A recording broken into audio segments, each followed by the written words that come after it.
Hidden away in a corner of Mexico City, a reclusive artist lived and worked for more than half a century.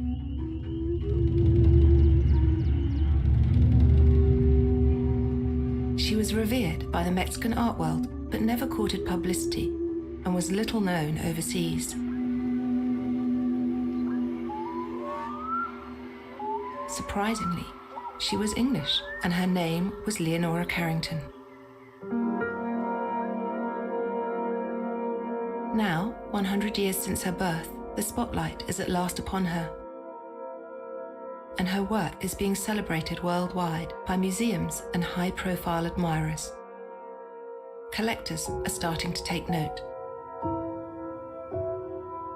But what story lay behind this forgotten artist who is inspiring a new generation? Leonora had once been at the epicenter of Surrealism, Europe's most revolutionary art scene, and had rubbed shoulders with the greats of 20th century art.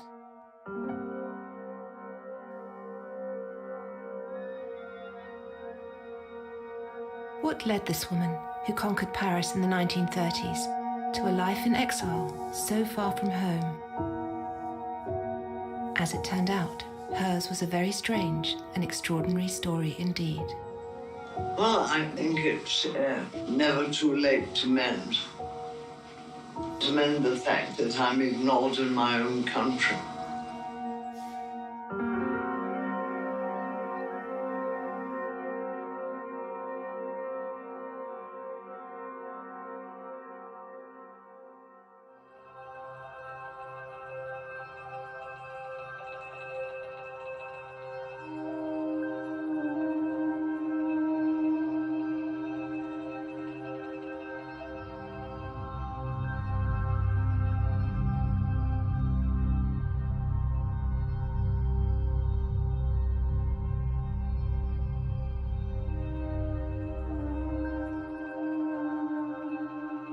My mother had imaginary and real worlds sort of juxtaposed.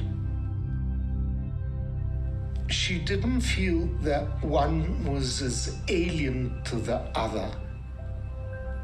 And my mother felt that there was always fantastic in the real and the other way round. And the mysterious was always around the corner. I was never entirely sure which side of the canvas she was on. She seemed, in her mind, to inhabit the places that she painted and the creatures that she drew. They were just like extensions of her life.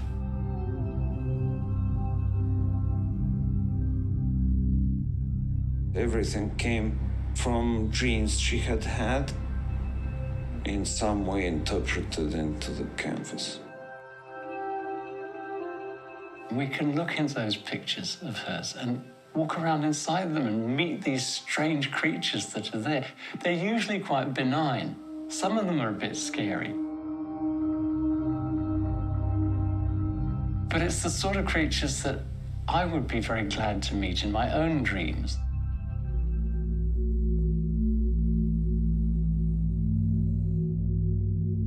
I always had access to other worlds, like we all do. We all sleep, we all dream.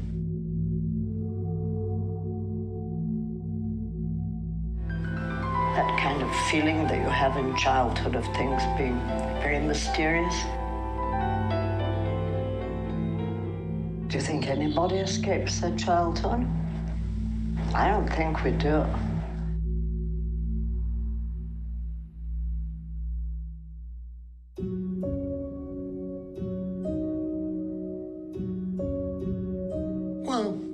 What my mother told me about growing up in England was how she would create a whole world of her own because she was a pretty solitary little girl. She grew up as the only girl in a family with 3 brothers. They played together, but they didn't include her much. So she had to build her own universe, let's say. Now you must know, Muskoski is not on Earth. It is on a little planet called Starvinsky. Dragons of Muskoski, Chapter 1.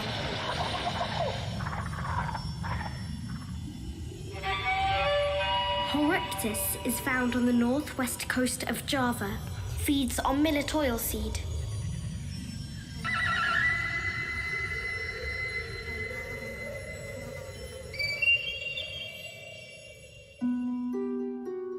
Her father was a very, very wealthy owner of a textile mill called Harold Carrington, and her mother was the daughter of an Irish doctor.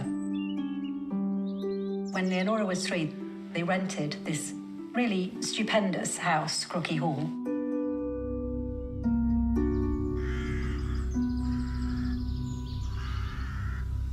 It was a kind of dark, rather exciting place.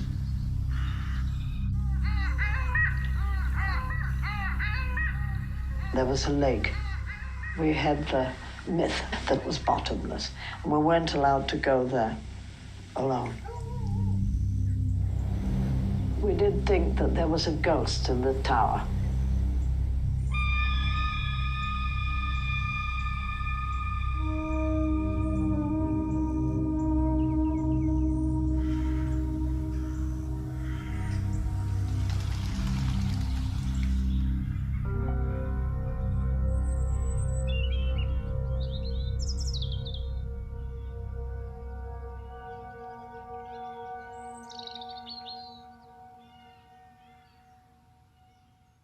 Her brothers went to boarding school when they were quite young. Leonora stayed at home until she was about 11 or 12. And of course she was isolated as she didn't have any sisters. She was all alone in the nursery with the French governess.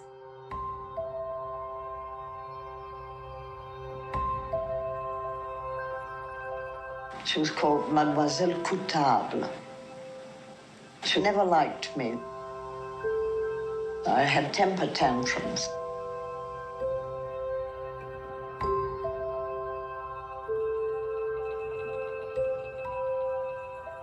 Seen standing in space. Soft blue and green feathers around the neck. Peacock. Notes, birds, etc. Seen while asleep. Seen alive on a plate. Like salad. Coloured green and blue.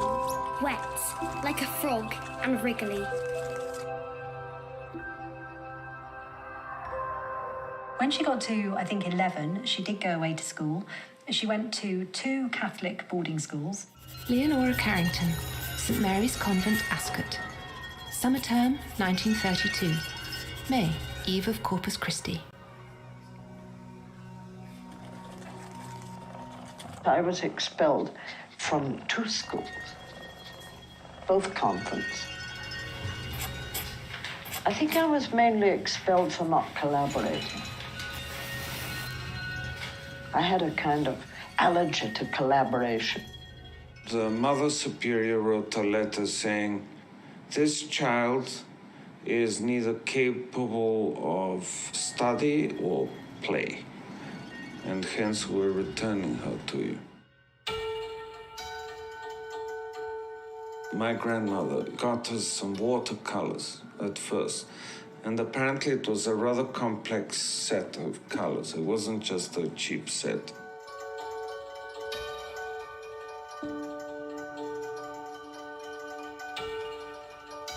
My grandmother was probably the most instrumental person in that stage, because my grandfather was not very enthusiastic about her activities and her imagery.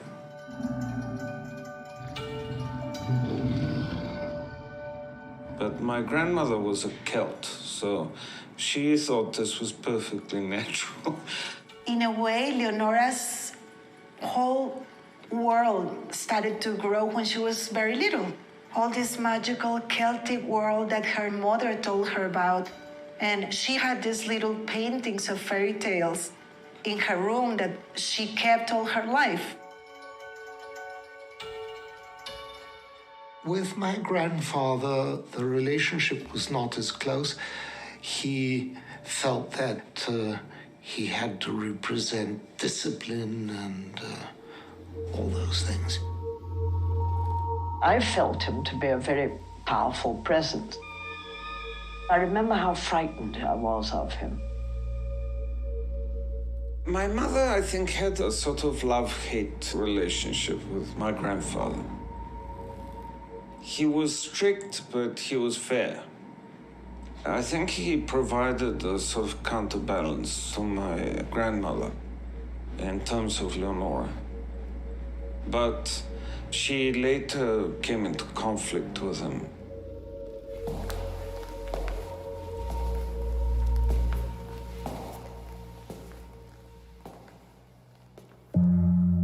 He wanted for her to be a certain way, a certain upbringing, a certain social behavior, and so on.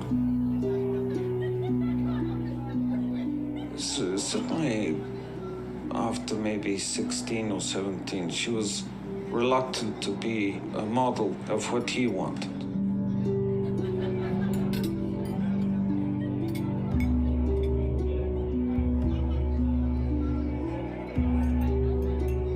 Leonora's father was in the process of becoming very wealthy very fast.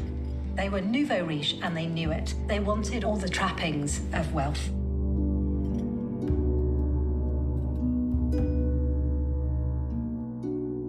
In a family like that, everything rests on who the daughter of the family marries. In this family, there was only one daughter.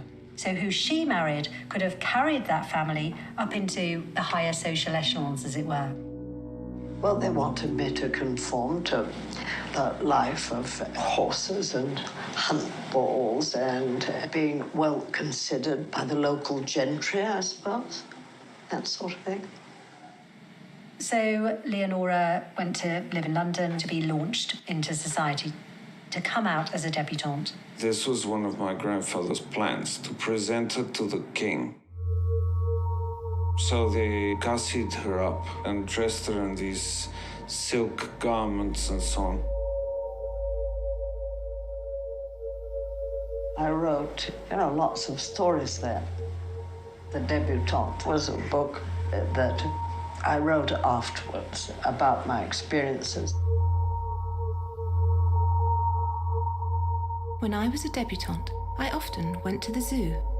The animal I got to know best was a young hyena. What a bloody nuisance, I said to her. I've got to go to my ball tonight. You're lucky, she said. I'd love to go. Ring for your maid, and when she comes in, we'll pounce upon her and tear off her face. I'll wear her face tonight instead of mine. It's not practical, I said. She'll probably die. Somebody will certainly find the corpse and will be put in prison. I'm hungry enough to eat her, the hyena replied. And the bones? As well, she said. My mother entered, pale with rage. We'd just sat down at table, she said, when that thing sitting in your place got up and shouted, "So I smell a bit strong, what? Well, I don't eat cakes." Whereupon it tore off its face and ate it, and with one great bound, disappeared through the window. She said it was torture. That was maybe the last time Leonora ever did as she was told.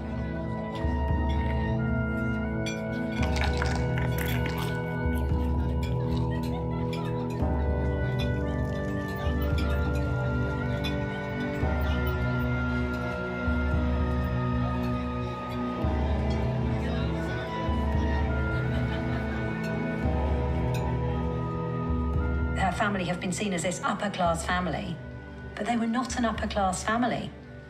They were a family who didn't fit in.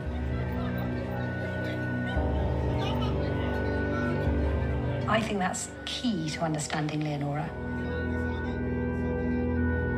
Leonora, from her earliest times, didn't fit in.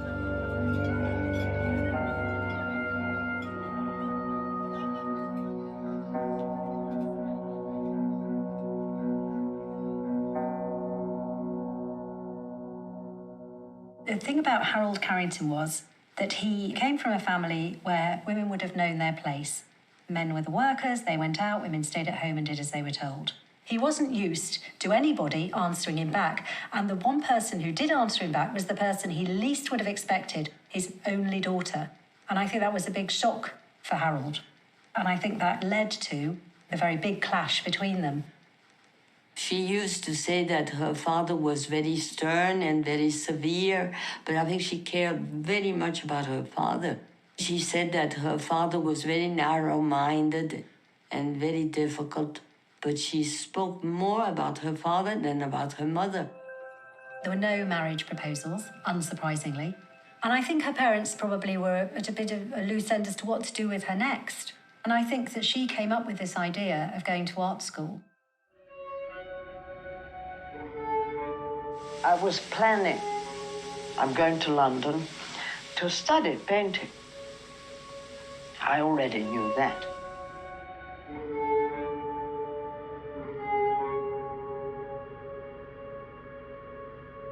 For Leonora, this was the beginning of freedom for her. She was at art school and she was mixing with a different sort of person.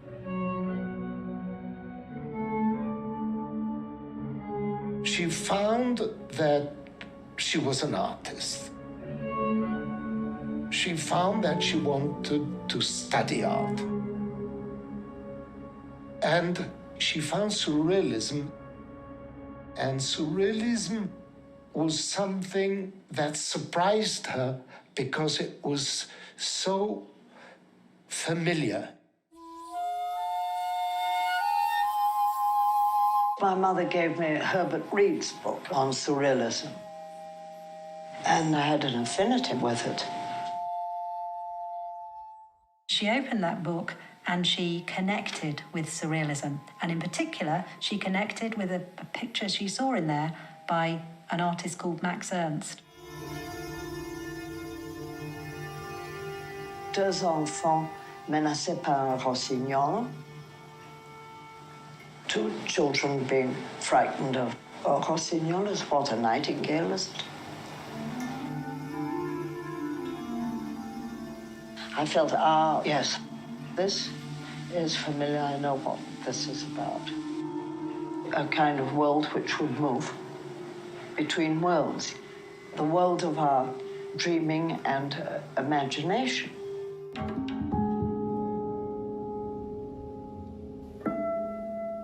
It was a seismic moment in the art world.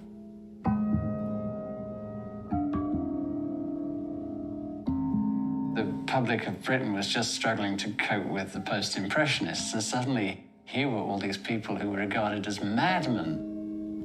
Critics recommended they should be locked up to protect the public. My mother saw these paintings and she was really fascinated with them, and she confessed to me, I want to be there. I want to be recognized in this group.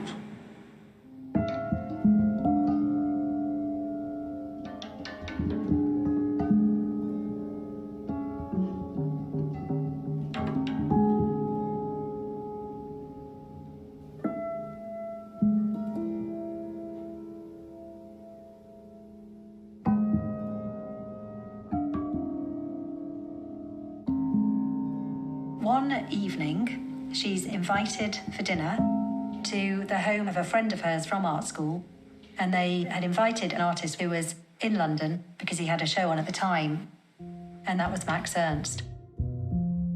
They both met, and something really must have clicked very significantly for her.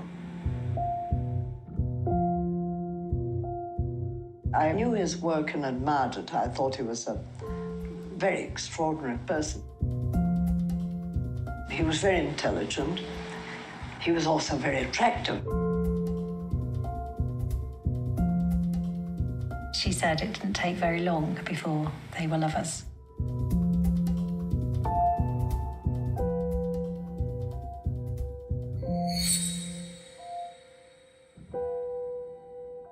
Her father, having heard about this relationship and obviously incandescent at the turn of events, decided to try and get Max arrested for the content of the show.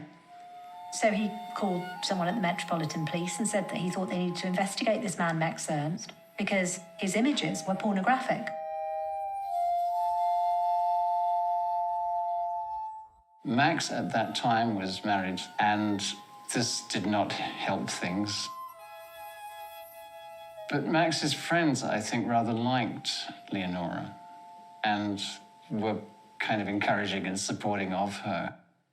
And among those friends, of course, were my parents, Lee Miller and Roland Penrose, who took to her right from the start. Fortunately, Max's friend Roland Penrose got to hear of this threat and warned Max to go to Cornwall, where Roland's brother had a house. Max, Leonora came down, and there was also Man Ray and Adi Fidelin and Eileen Agar and Joseph Bard and Henry Moore showed up, and it was just this amazing, wonderful surrealism in Cornwall moment. They basically laid low for 3 or 4 weeks until the danger had passed.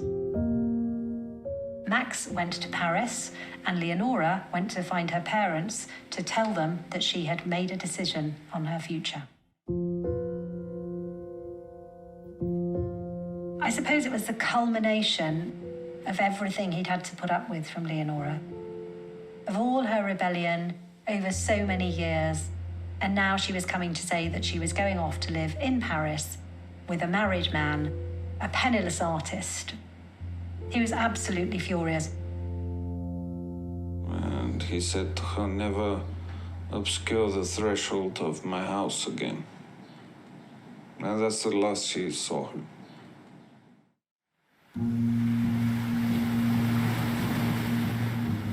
I just left. I just left. Paris was very exciting at that time. I was in love.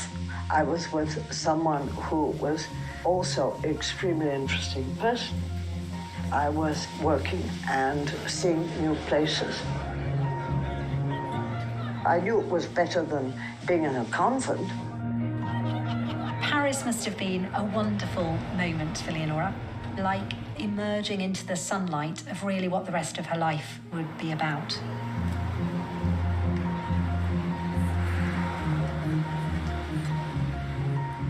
It was a very, very, very exciting moment in Paris because the Surrealist movement was at its height. When I was with the Surrealists, I didn't have to fit into anything. Well, Surrealism was much more than just an art movement. It was a way of life. They were trying to live in that world of imagination that Leonora was living in since she was a little child. So I think she fit in perfectly. This was a group of radicals. They were against every single institution. Society, the government, the church. They wanted to break with every rule. It was anti-bourgeois. It was anti the very thing that Leonora had just herself escaped from. So she couldn't have been in a more marvellous and exciting setting than she found herself there in Paris. Leonora was a now 20-year-old woman, and because she was the lover of Max Ernst, she was kind of parachuted into the very centre of that circle. I saw a lot of the Surrealists, including Breton. He had a way of talking, mon cher ami, oh, vous savez. He seemed pompous. He wasn't really pompous. I'd take the mickey out of him now and again. I liked Picasso. I also admired him. I didn't go overboard, but I thought that he was very talented. People like Picasso lived down the road, and she said that I finally discovered kin people, kin minds, people who thought the way she did. I think being around Max showed Leonora, in a way, what was possible. But of course, being a woman, she had a lot to push against.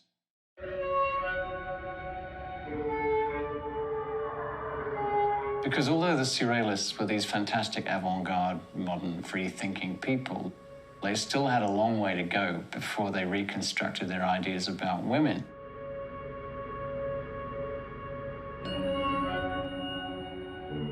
And for many of them, women were sort of like muses, beautiful creatures that were there to give inspiration, sex, and a jolly time. They didn't take them seriously as artists.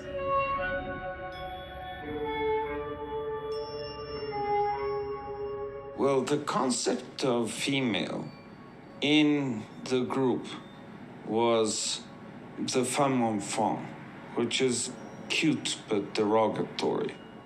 And women were not really considered to be contributors in terms of art. But my mother ignored all that and scoffed at it. It was very clear that she did not share those beliefs. She was very much a feminist, very much. She refused to be a muse. She refused to fit into their idea of what she was. And of course, she had plenty of experience of refusing to fit in. It's what she'd done all her life. She wasn't going to fit into the Surrealist idea of how she should behave, any more than she'd ever fitted into anything else.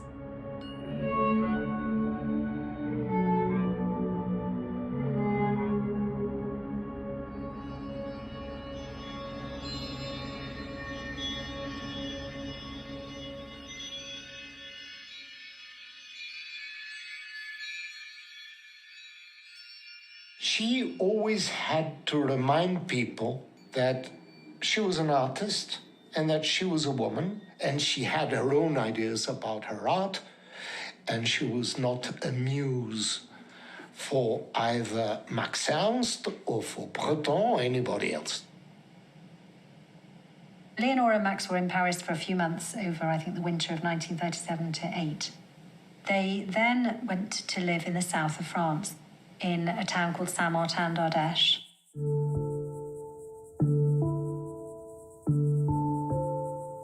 Well, with Max, you see, it was almost like a learning process because he knew all sorts of things I'd never heard of.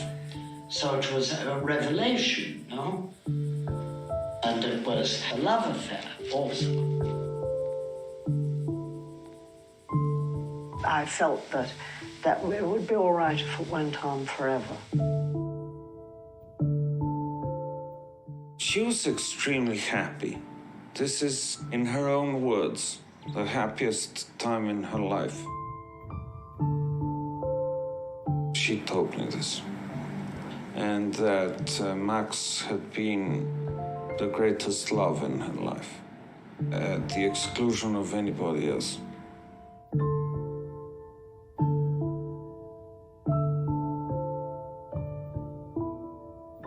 They'd had this idyllic year or so in the south of France, and then the war crashed into their world and changed everything.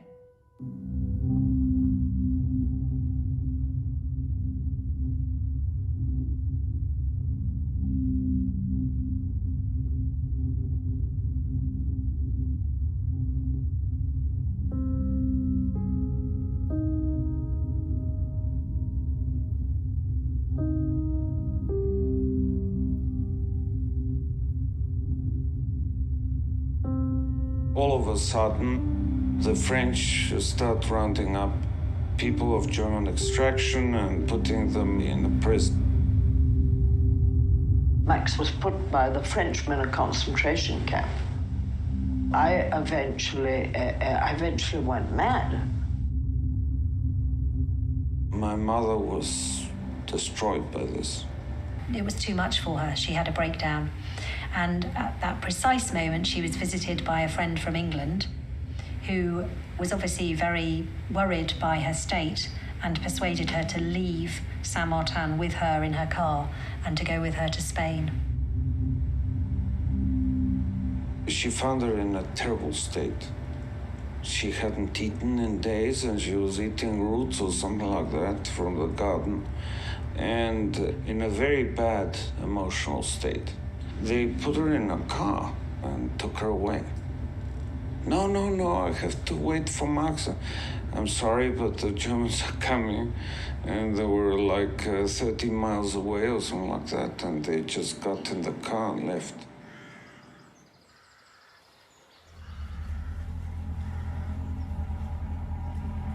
She was completely destroyed. So I think it was my grandfather that decided that it would be best to put her in a mental institution. Best for whom, I don't know, but that was a family decision. The solution that was found was that she should be taken to a sanatorium for people who had mental illness in the north of Spain. She was tricked into going there, basically. She was told that she was going for a day out to the seaside. A doctor went with her. She was drugged on the way there, and she woke up in this place that she all her life called the asylum. That was the beginning of the darkest chapter, really, in her life.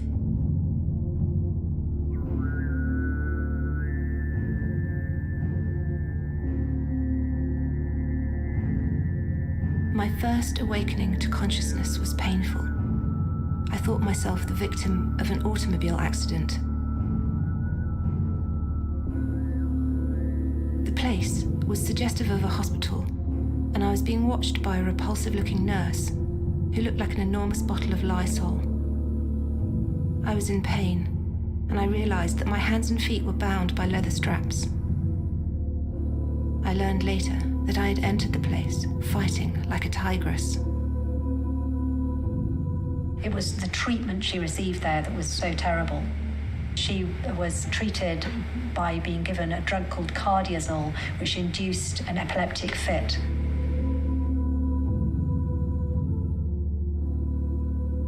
I don't know how long I remained bound and naked. Several days and nights, lying in my own excrement, urine and sweat, tortured by mosquitoes whose stings made my body hideous. A new era began with the most terrible, blackest day of my life. How can I write this when I'm afraid to think about it? I'm in terrible anguish, yet I cannot continue living alone with such a memory. I know that once I've written it down, I shall be delivered. But shall I be able to express with mere words the horror of that day?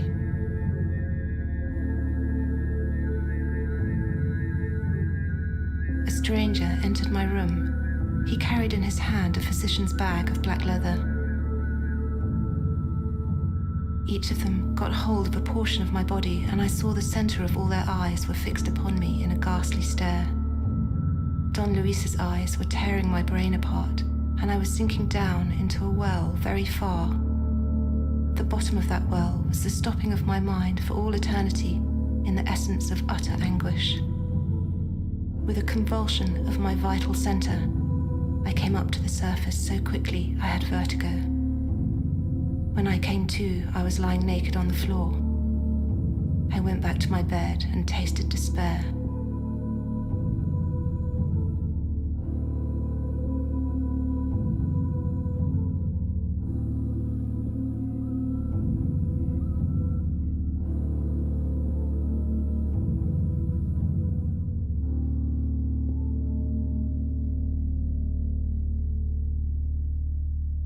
I think that experience sealed her life, the rest of her life, no? And the fact that it was in some way an order of her father, no? So you see, their families worked in a very peculiar way there, no? And I don't think Leonora ever really forgave that.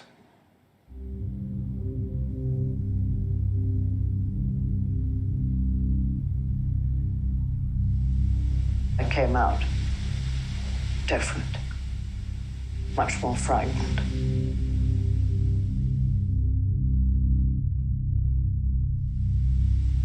What it mainly did for me in a conscious way was to suddenly become aware that I was both mortal and touchable, and I could be destroyed. I didn't think so before.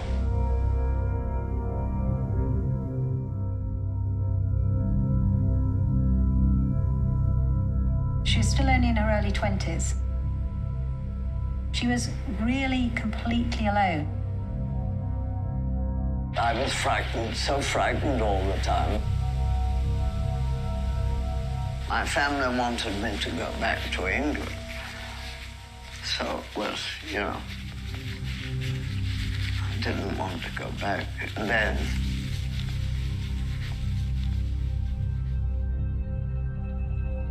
Leonora ended up meeting Renato Leduc. Renato must have been a terribly nice man who undoubtedly took a great deal of interest in trying to save Leonora because he realized that she was a very special person. He married her to get her a Mexican passport, just simply to save her life. he actually got me out of Europe, Renato. I met him in Madrid. He worked in the Mexican embassy, and the whole Mexican embassy left, come back to Mexico. She decided to go to Mexico. She didn't know a word of Spanish. She had no idea how she would live. And she went on this great adventure of going to a country she didn't even imagine what it could be like.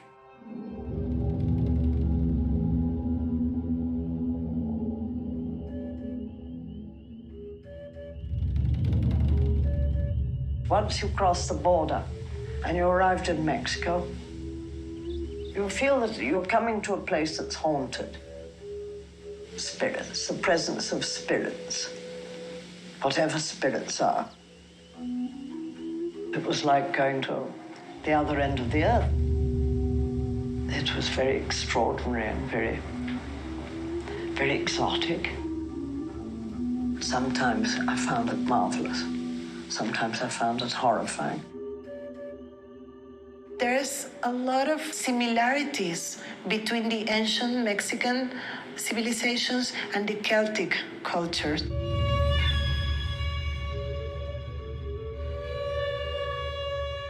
There's this concept of surrealism we have, of imagination, freedom, magic as a way of life. And I think that resonated with her own culture.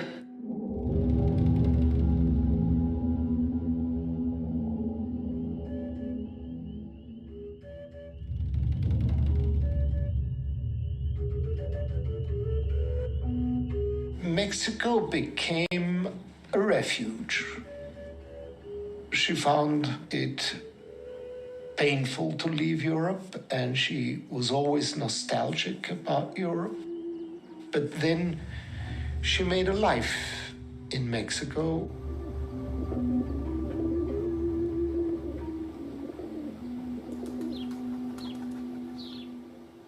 But Leonora didn't know anybody clearly in Mexico City and suddenly found herself all alone there. Renato seems like he was probably quite a man's man, liked going out to bars, the cantinas, and understandably she wasn't very happy. Renato was a nice man, but he had an attitude which was that it didn't matter if I was alone, you know, most days of the week without speaking Spanish and not knowing anybody. I think it was more than just a marriage of convenience, but it didn't have the deep roots that a relationship needs to go through many, many years. I asked Renato, why did you separate such an extraordinary woman? And he said, because she would talk to the dog more than she did to me.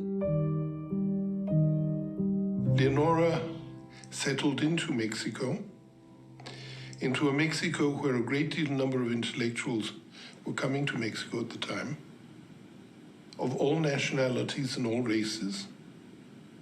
And Leonora undoubtedly found a very interesting life in which to live. Now, did that make her happy? God only knows.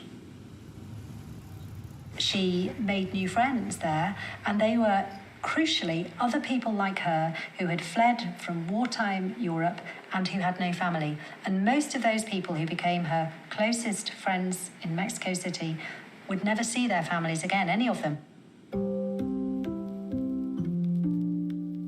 In one of the parties, she met my father. And the way she describes it, she says, I decided this man would be a good father for my children. That's how she described him. Nothing more, I mean, just that. Chiki was a Hungarian photographer who had fled Hungary and made his way to Paris on foot after witnessing from the window of his apartment with his mother a parade of Nazis going by, saying, flourishing knives and saying they were after Jewish blood.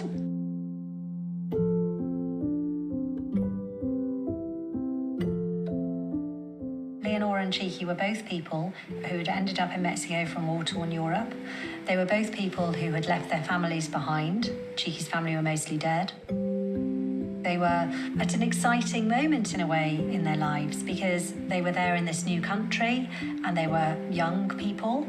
And Chiki, unlike Leonora's previous lovers, was a younger man. I think she liked Chiki, at the beginning. He was good looking and Chiki was always a very, very good man, but he was very shy. And so they got together and married after a little while. And then my brother appeared and I appeared.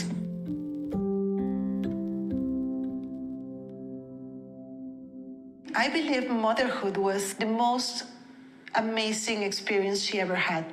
She told me once that having children was for her so important because it's the only unconditional love you can have in your life. She said they are the only ones that will never leave you.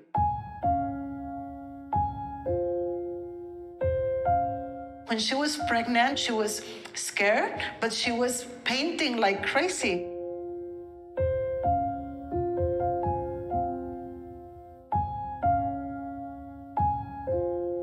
This creative instinct came to her at the same time of being able to create life.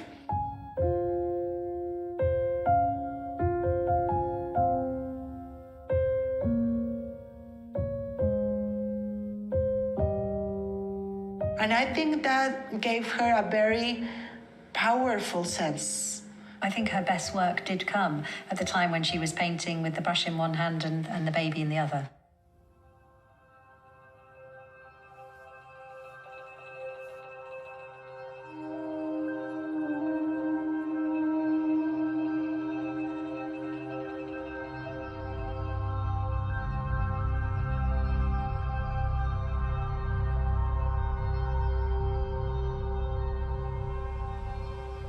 She probably adored her kids. In fact, I would say she did love her kids, but in Leonora's own way. Certainly not in the traditional way that a normal mother would have loved her kids. I think she was terrified that if she loved them the way how her parents loved her, they would be as unhappy as she had become with her parents.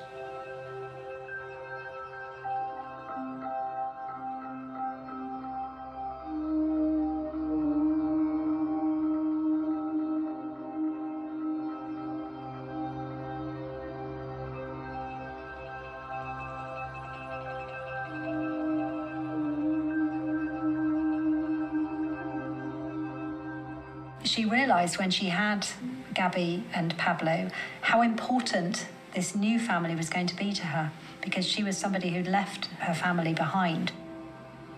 She realised that she was going to have a second chance at family, and she was determined that that second chance was going to go a lot better than the first chance had gone.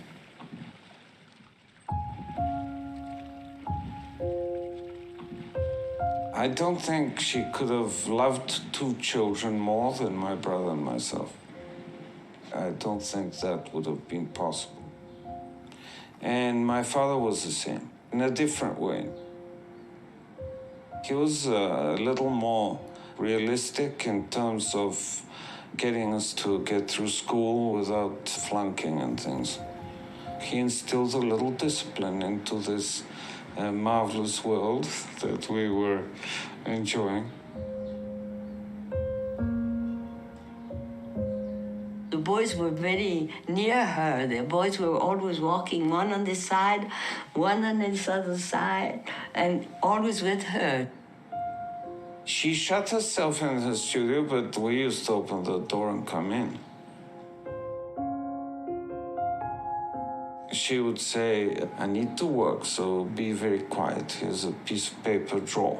And that's how I started drawing.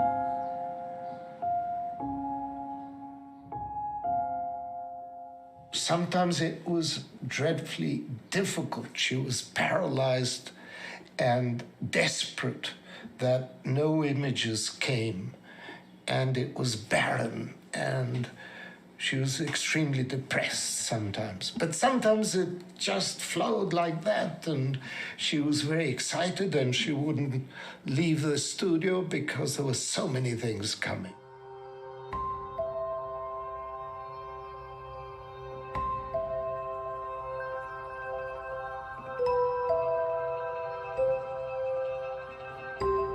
Leonora was always very reluctant to talk about her work, about her art. She would never explain what anything meant. She just said it just came that way.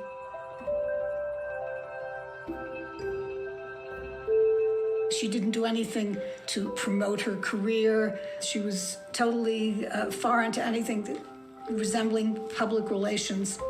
She did the work and put it out, in public, and that was it. It's difficult for me to put verbally. I leave that to all the people who do the writing, It comes with a feeling more than an image. It's not that you actually see it. There's a kind of sense that it's quite right. Let's say that green was quite right, or that green was, oh no, not quite right. Then you don't stop to wonder where that's coming from.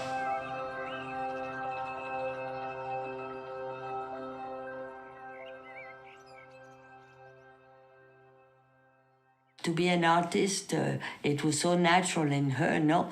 And to be famous, she didn't like at all. She didn't like journalism. She hated interviews. She didn't like questions. She never even answered them. I don't think she was really that much interested in the art market. Of course, she wanted to sell the paintings because she needed money to eat and to raise the kids and to feed them. But I don't think she was that interested in the public recognition of her work. That was part of her life. I don't think she could have survived without painting.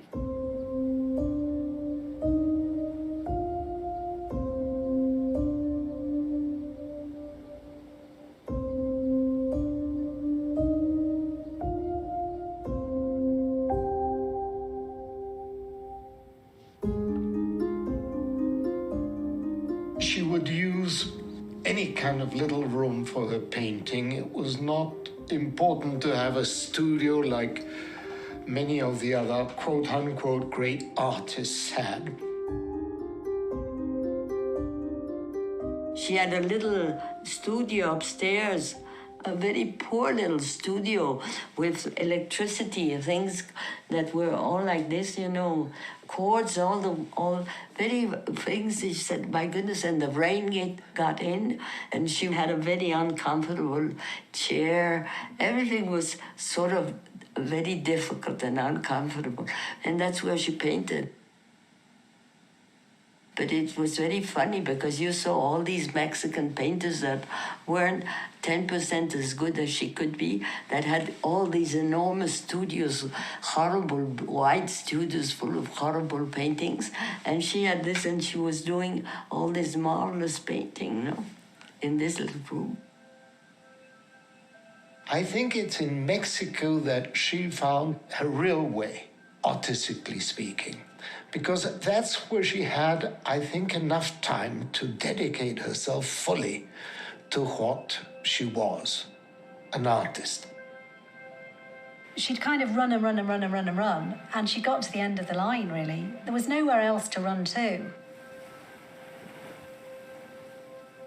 She could have gone back, but she was never going to do that. And there was nowhere else to go.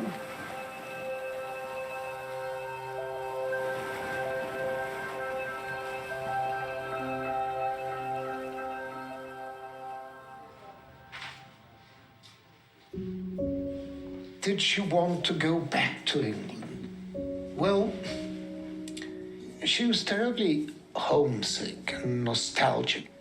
So her relationship to England was always sort of a lost home.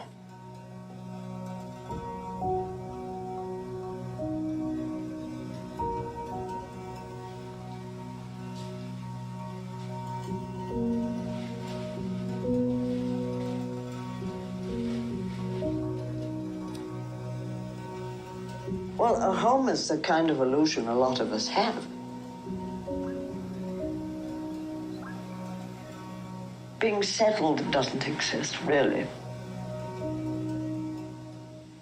I need change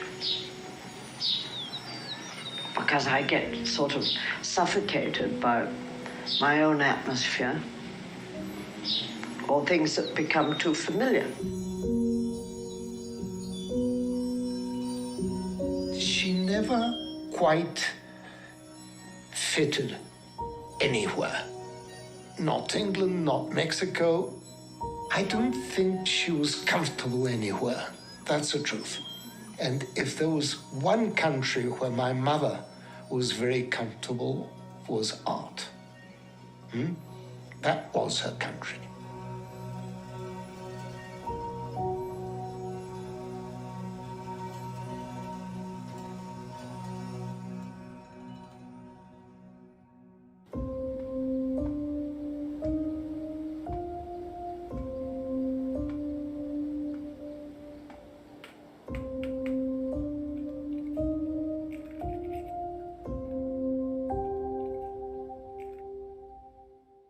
Even though she may have never accepted this, I told her myself, Mexico has received you with open arms, which would never have happened in Europe.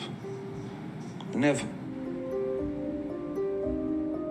Well, Leonora is considered one of the greatest Mexican painters.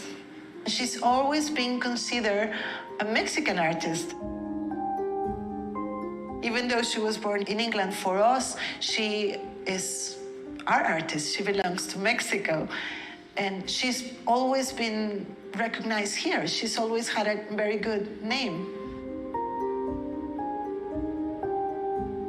Leonora's work is so unique.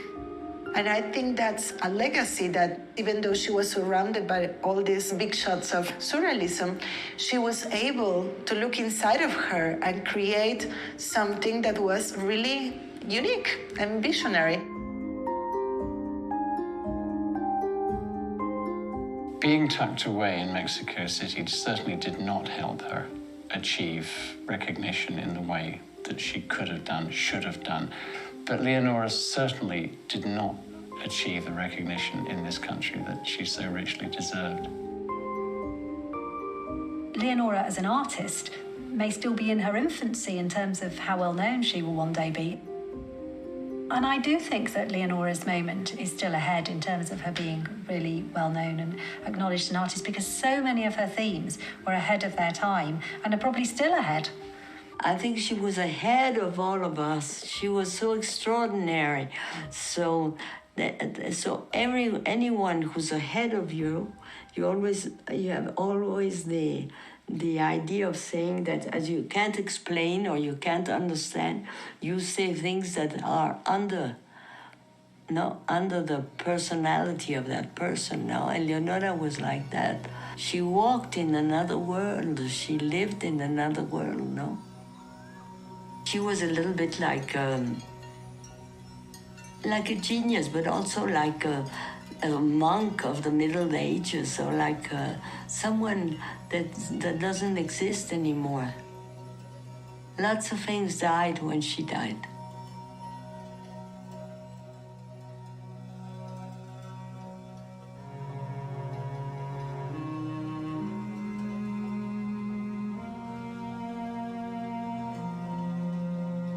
A lot of my journeys were running away. But in old age, I feel that I'm beginning a journey in a way. Death is, of course, inevitable. Somehow you have to go with it a bit as a way of discovery or uncovering, because really we know nothing about death. Nothing. Yes, well, her son, Gabby, said that almost her final words before she died was she looked at the wall, and he said, "What are you looking at?" And she said, "At the blackbirds. The wall is filled with wonderful blackbirds," which seemed a marvelous thing to see at the very end for her. Yes, we were impressed because the blackbirds coming for her, to take her to the fantastic world she was living already.